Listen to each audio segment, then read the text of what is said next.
Hey guys, so welcome back to the part 2 of my Simply Coding review. Okay, so let's continue on with the review. So in my first review I went over intro to websites. If you'd like to check that out, that video is available. And in my third part I will be going over Python.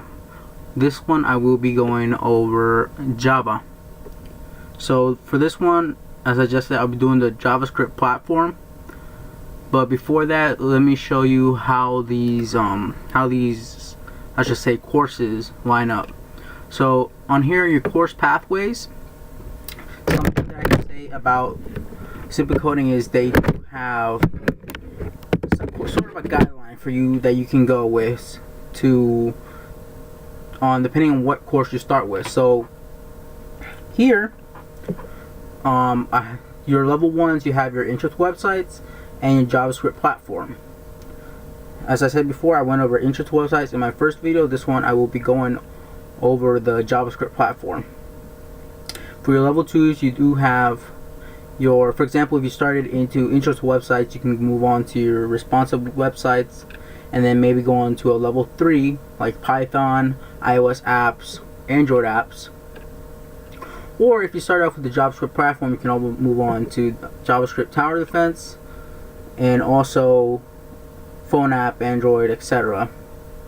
But my point is that they do have progressive learning in their program. And as you can see, some of their things that they are looking to do is animation using Photoshop, but that is something to be under development. I will be keeping an eye out, see if I can get that for you guys to show you how that works. But yeah, let's move on to why you guys are here. So the JavaScript platform, let me go to that coursework so you guys take a look at it. So in the JavaScript platform, let's open up for you, 1 second. So here is some of the, here's some of the code that we use in JavaScript. As you can see in JavaScript, I'm not sure if you paid attention to my first video. Sorry, I'm having hiccups today. So you can see that a lot of it looks a lot like HTML. Why that is that from what I can see so far in my courses, your JavaScript, it uses a lot, and I can't emphasize this enough, it uses a lot to do with HTML. So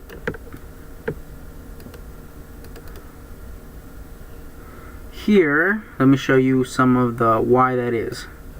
So here's some of the, how should I say, some of the work that you do in JavaScript. So some of the basic coding, let me bring that up for you again.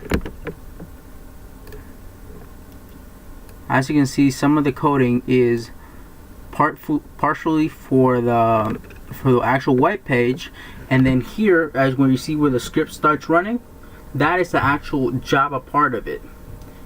So definitely one recommendation I would make is if you want to do Java, definitely take a look at HTML. It will make your life a lot easier in the long run. So let's see.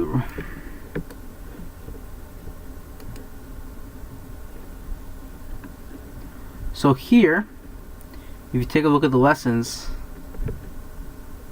I have already finished lesson 1. So taking a look at the overview, most of it, I don't want to repeat myself too much. So one thing is, let's bring that up again.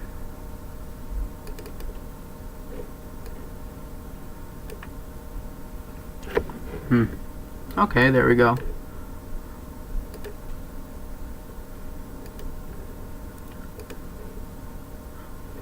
Okay, so I was saying, I don't want to repeat myself again. So here in lesson 1 and 2, right now, as you saw, we were working on a Pong game.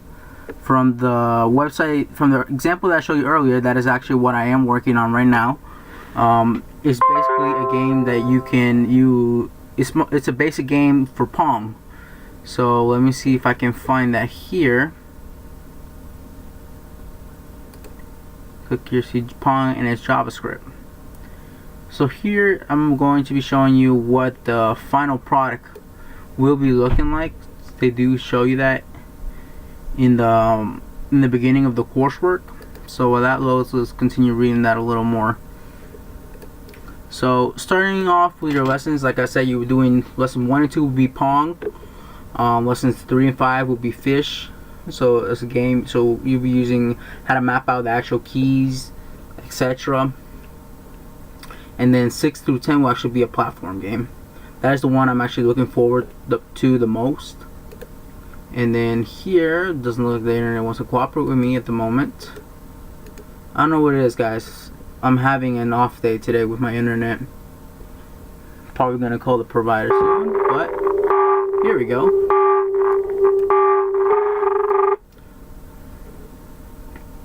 So here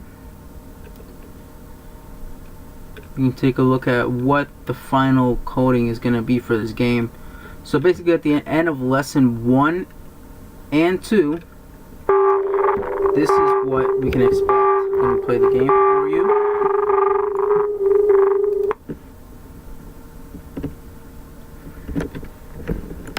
So this is what they expect you to be able to do by the end of lesson 1 and 2, which is actually not a lot, to be honest.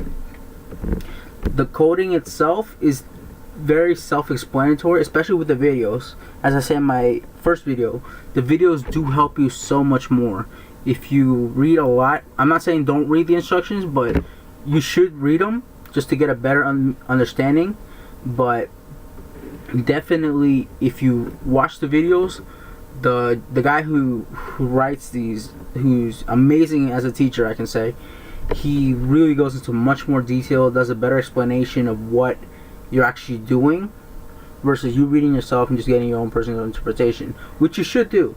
But here, okay, so let me show you one last time so you can see this is what you're expected to be able to do, which actually looks overwhelming if you at first glance. Now before we go, let me show you some of the quizzes, what they look like.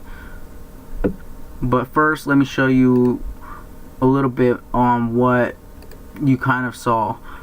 So as you saw in my first video, the coursework is pretty much lined the same way. You got your introductions, you got your first lessons, they're all lined up.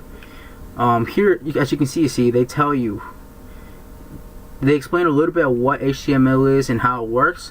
But if you want more detail, I would say just take the HTML course first and then go into the Java. It will make yourself much easier.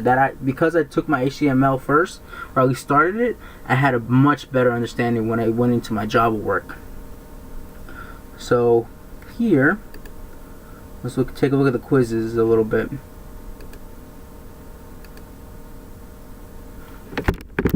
Let's see if I can find here.